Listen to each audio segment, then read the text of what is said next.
Hey guys, Pat here from Rain Country. God is good all the time. And today I want to give you an update a week in to using the Reolink Go Plus. And so far I'm actually pretty happy with it. So this is a week in and we've had it on the property, and so far I've busted a deer. I don't mean I shot it. Shot it with a camera. But busted him trespassing on the property, and a woodpecker.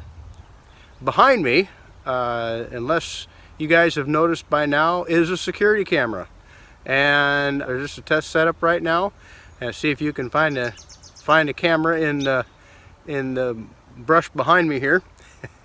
But so far I'm really happy with it. I've used 1.54 gigabytes in a week's time. And that's with me fooling around with it, giving it a bunch of different tests and seeing how sensitive it is. And I had the PIR set at 80%, and it was picking up motion. And doggy's found birds in the trees, so he's gonna start barking. But anyway, what'd you find, buddy? Did you find some birdies? At any rate, we've found a bird. We found me, a nefarious individual running around the property.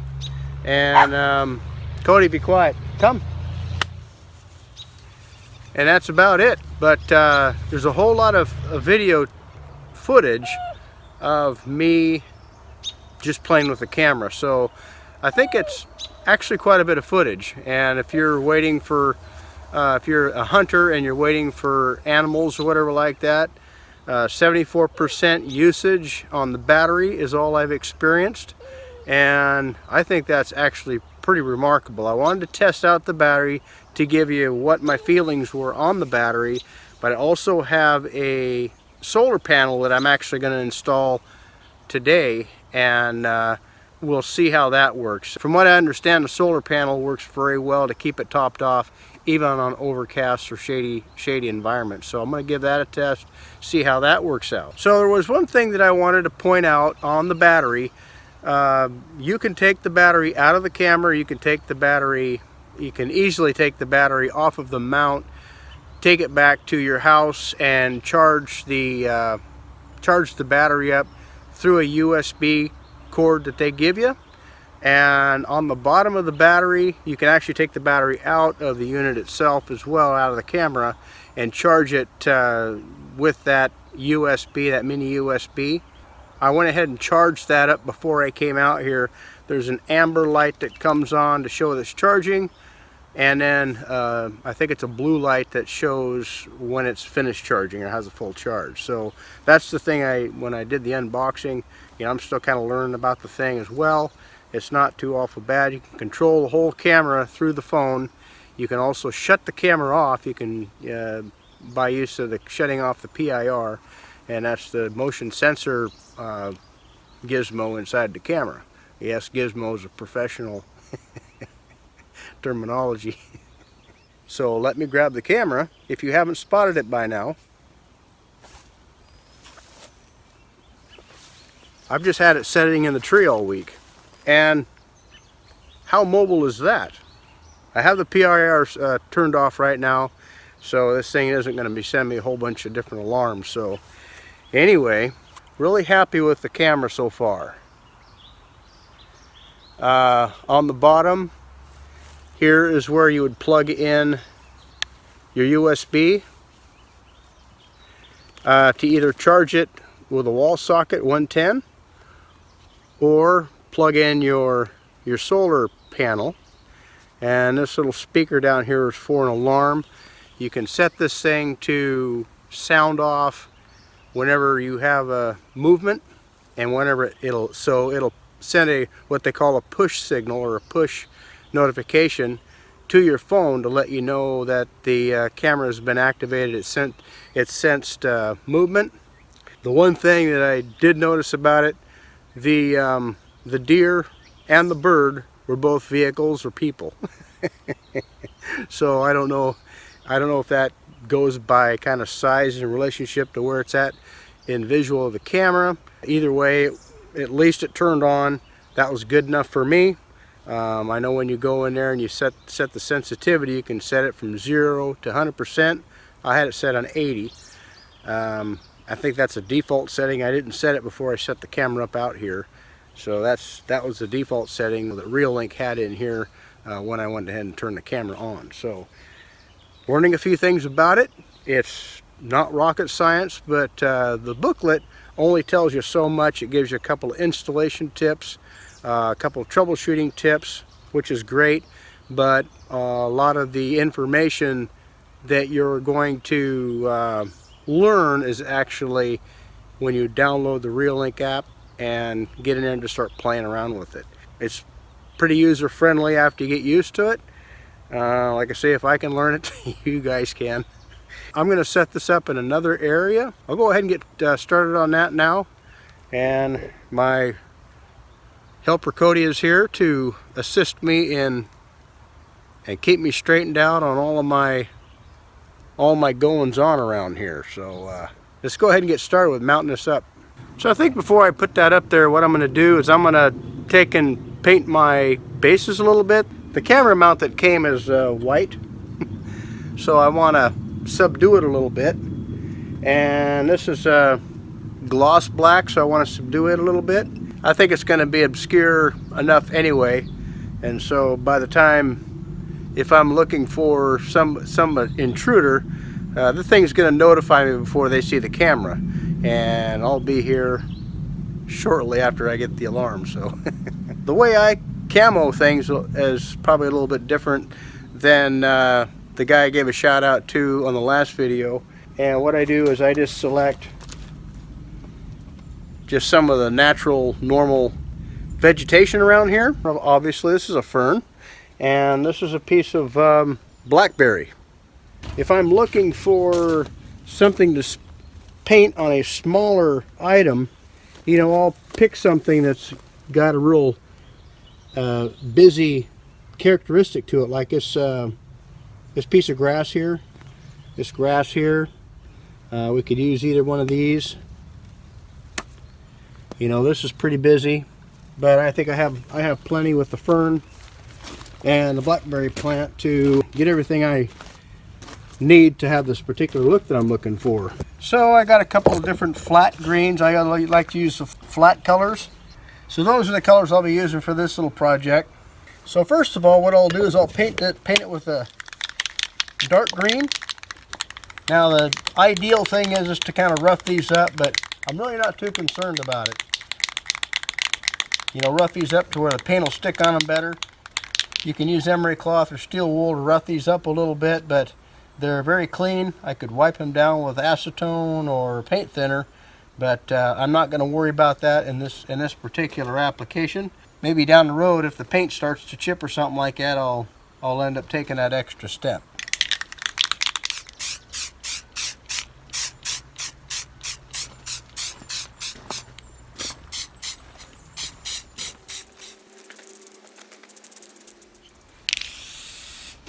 Now you'll notice that, you know, when you're doing camo, it's all a matter of opinion or preference. And as you can see, I just left a little bit of white in there.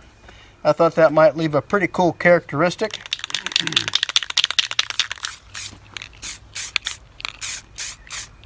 You know, a little flat black.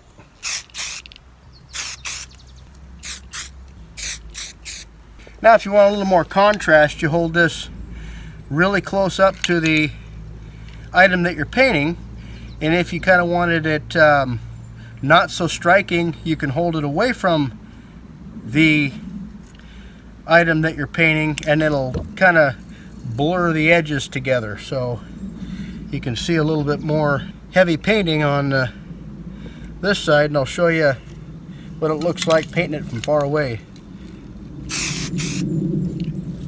Kind of gives it a little bit more of a blurry configuration, where this side is a little bit more defined. We'll take this little piece of grass here, see how this turns out with the brown.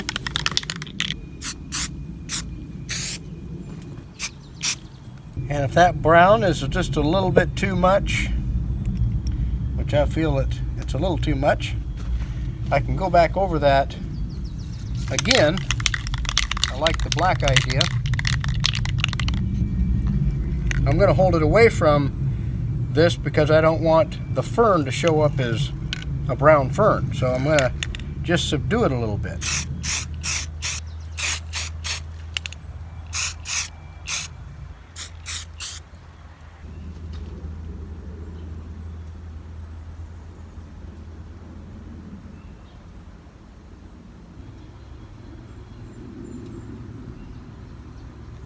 Alright, we'll let that dry a little bit and I'll go look for a spot to hang this camera and see how it turns out.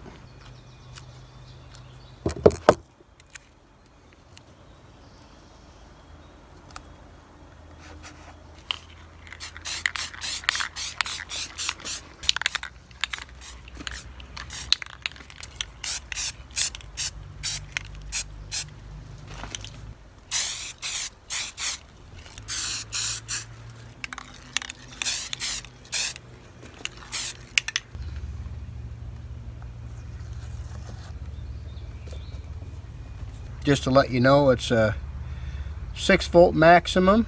The maximum power is 3.2 watts, and that's what the face of the solar panel looks like. We'll go ahead and get it mounted up.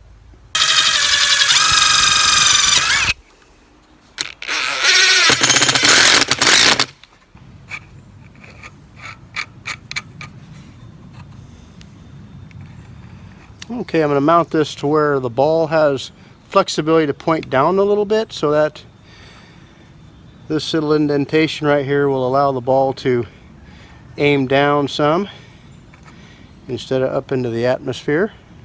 Don't have to tighten out terribly hard to get that to stay right.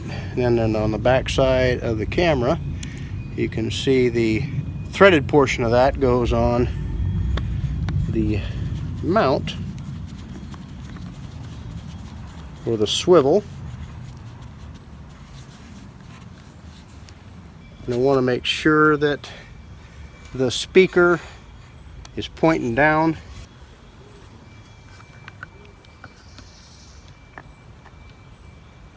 Now this has this configuration about it, so you're going to have to spin the solar panel itself on that threaded portion of that nut. It'd be easier if I just took this apart right back in here, took this apart and threaded it on there, but this works. And then I tighten this after I get that on there a little bit. I can tighten this, and that keeps it pretty secure and on the base of the solar panel. And then I point this at an angle towards the sun. Today we're not having much for sun. You can see this indentation. Well, that needs to point up. So you can see that when you loosen this, you can rotate this part right here, and you want the indentation on this to face up, so you can point the solar panel in a more vertical direction. I can point this in this configuration. That way this will shelter the camera just a little bit more. I could actually probably move the base over just a little bit to cover the camera better. But I thought, well, that might help it around here to give it just a little bit more protection from the weather. But we're just going to go with that. One thing I wanted to point out, this is kind of a trial here. The one thing that you want to do, it's just like videotaping or taking a photo or something like that. You generally want the sun behind you, and this is actually set up in the opposite, but I'm in the trees a little bit, and I got a little bit of shade here, so I'm trying something. We'll see how it works out, but this is a pretty good spot to put this camera. So I was gonna try it here and see how glare and different things, the sun glare, is going to affect the performance of the camera. They warn you against putting the camera facing the light, which is normal ops for videotaping and different things, and also for taking pictures. But being as I'm in the shade, I'm in the trees, I'm gonna see if that works out okay in here. I'll let it run for a couple of days. I can actually call the camera up, see how things are going any time of the day or night. And there's this little boot that slides up in there, kind of help protect it. Just not sure how well that's going to perform out here in rain country. That boot seems like it fits pretty good, but water has a tendency to find its way into all kinds of areas where you think that might be rainproof.